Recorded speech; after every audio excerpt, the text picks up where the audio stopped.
বৰ্তমান উপস্থিত আছোঁ নলবাৰী জিলাৰ মৰুৱাত আৰু বৰভাগৰ যি মৰুৱাত উপস্থিত আছোঁ মই আৰু বৰভাগৰ মৰুৱাৰ এগৰাকী আচলতে ব্যতিক্ৰমী প্ৰাৰ্থী এইকাৰণে ব্যতিক্ৰমী বুলি ক'ব লাগিব তেখেতে ইতিমধ্যে তেখেতে পঞ্চায়তৰ সভাপতিকে ধৰি তেখেতে আঞ্চলিক পঞ্চায়তৰ সদস্য পদতো তেখেতে অৱতীৰ্ণ হৈছিলে আৰু ৰাইজৰ সেৱা কৰিছিলে সুদীৰ্ঘ সময়ছোৱা ৰাইজৰ সেৱা কৰিবলৈ সক্ষম হোৱা প্ৰাৰ্থীগৰাকী আমাৰ সৈতে আছে তেখেতে আজি প্ৰতি ঘৰ ব্যক্তিৰ ঘৰে ঘৰে তেখেতে নিজৰ যি মৰুৱা পেটুৱা চুবুৰীৰ প্ৰতি ঘৰ ব্যক্তিৰ ঘৰে ঘৰে গৈ এনেদৰে তেখেতে এক যি আচলতে নিদৰ্শন দাঙি ধৰিবলৈ সক্ষম হৈছে আমি তেখেতৰ মন্তব্য ল'বলৈ চেষ্টা কৰিছোঁ কি ক'ব আপুনি বিভিন্ন প্ৰান্তত গৈছে এনেদৰে বিহুৱানেৰে সম্ভাষণ জনাইছে ৰাইজক মই প্ৰথম গৈছোঁ মৰুৱাত মই এদিন সোমাইছিলোঁ প্ৰথম তাৰপিছত মই সোমাইছোঁ ভবানীপুৰ গাঁৱত সিদিনা ধাৰাসাৰ বৰষুণৰ মাজত মই প্ৰচাৰ চলাইছোঁ ঘৰে ঘৰে গৈছোঁ ৰাইজৰ আশীষ লৈছোঁ আৰু মই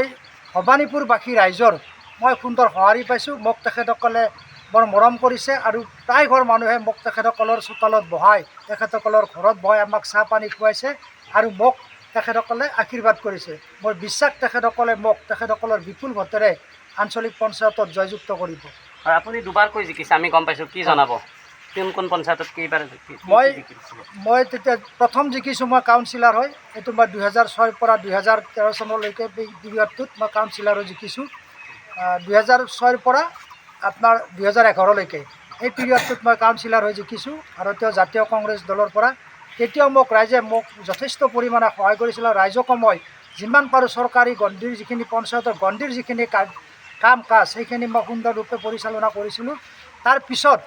পুনৰ ৰাইজে মোক 2013 পৰা 18 চনলৈকে একেটা গাঁও পঞ্চায়ততে সভাপতি পদত মই প্ৰতিনিধিত্ব কৰোঁ সভাপতি পদতো তেখেতসকলে মোক অতি মৰমেৰে আগবঢ়াই দি 5 বছৰ তেখেতসকলৰ সেৱা কৰাৰ কাৰণে মোক সুবিধা দিছে আৰু মই আশা ৰাখিছোঁ এইবাৰো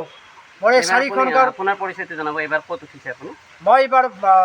6 নং বৰভাগ আঞ্চলিক পঞ্চায়তৰ 48 নং গাঁও পঞ্চায়তৰ আঞ্চলিক সদস্য পদত মই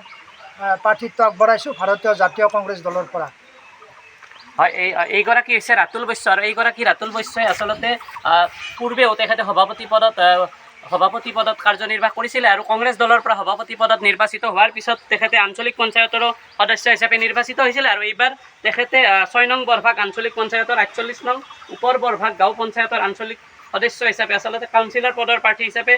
ভাৰতীয় জাতীয় কংগ্ৰেছ দলৰ পৰা তেখেতে প্ৰাৰ্থিত্ব আগবঢ়াইছে আৰু তেখেতে প্ৰতি ঘৰ ব্যক্তিৰ গৃহলৈ গৈছে আৰু গৃহলৈ গৈ তেখেতে একোখনি অসমীয়াৰ স্বাভিমান ফুলাম গামোচাৰে তেখেতে সম্ভাষণ জনাইছে ৰাইজক তেখেতে যি আচলতে ঘৰে ঘৰে গৈ পদযাত্ৰা কৰি এই ব্যক্তিগৰাকী কোনো ধৰণৰ বাহনৰ সহায় নোলোৱাকৈ পদযাত্ৰা কৰি ঘৰে ঘৰে গৈ চুবুৰে গৈ আচলতে যিটো সময়ত আচলতে বিজেপি দলৰ অৰ্থাৎ শাসকীয় দলৰ যি নেতাসকলে যেনেদৰে আচলতে শাসকীয় দলৰ প্ৰাৰ্থীসকলে যেনেদৰে বিভিন্ন ধৰণৰ গাড়ী মটৰত উঠি তেখেতসকলে প্ৰচাৰ চলাই দেখা গৈছে সেই সময়তে এইগৰাকী ব্যক্তিয়ে মৰুৱা বৰভাগৰ যি আচলতে অলিয়ে গলিয়ে এনেদৰে সোমাই 2-4জন ব্যক্তিক আচলতে তেখেতে বহুকেইজন ব্যক্তিক লগত লোৱা নাই কিন্তু তেখেতৰ সম্বল অনুসৰি তেখেতৰ কিছু বন্ধুক তেখেতে লগত লৈছে আৰু লগত লৈ তেখেতে এনেদৰে আচলতে আগুৱাই আহিছে ৰাইজৰ সেৱা কৰিবলৈ আমি তেখেতৰ কিছু লোক আছে আচলতে তেখেতৰ লগত আমি তেখেতসকলৰ মন্তব্য জানিবলৈ চেষ্টা কৰিছোঁ আপোনালোকে আহিছে কেনেকুৱা লাগিছে কি ক'ব ৰাতুল বৈশ্য আমাৰ ৰাতুল বৈশ্য ডাঙৰীয়াৰ হকে আহিবলৈ পাই আমি বহুত আনন্দিত হৈছোঁ আৰু এইবাৰ ভাৰতীয় কংগ্ৰেছ দলৰ পৰা তেখেতে আঞ্চলিক সদস্য হিচাপে প্ৰাৰ্থিত্ব লাভ কৰিছে ইয়াত আমি বহুত সুখী হৈছোঁ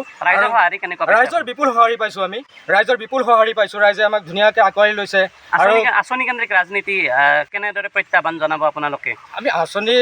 আঁচনি বুলি ক'লে এনেকুৱা নহয় যে বহুত আঁচনি দি মানুহক সন্তুষ্ট কৰিব পাৰি এইটোও নহয় যে বহুত আঁচনি দি পিনে আপুনি বস্তুৰ দাম বঢ়াই দিব সেইটো কথা নহয় আচলতে বস্তুৰ দাম কমিব লাগে আৰু আঁচনি আমাক ইমান নালাগে সেইটো আমি আমাৰ ফালৰ পৰা ক'বলগীয়া বুজাইছে হয় আচলতে আঁচনি কেন্দ্ৰিক ৰাজনৈতিক প্ৰত্যাহ্বান জনাবলৈ মূল্য বৃদ্ধিকে তেখেতসকলে আচলতে প্ৰধান অস্ত্ৰ হিচাপে লৈছে আৰু এনেদৰে প্ৰতিটো প্ৰান্তত আচলতে নলবাৰী জিলাৰ প্ৰতিটো প্ৰান্তত এনেদৰে প্ৰাৰ্থীসকলৰ ব্যাপক নিৰ্বাচনী প্ৰচাৰ দেখিবলৈ পোৱা গৈছে নলবাৰীৰ পৰা কেমেৰাত ধনজিতৰ সহযোগত পিংকুমণি ৰায়চৌধুৰীৰ প্ৰতিবেদন মাই নিউজ এনি।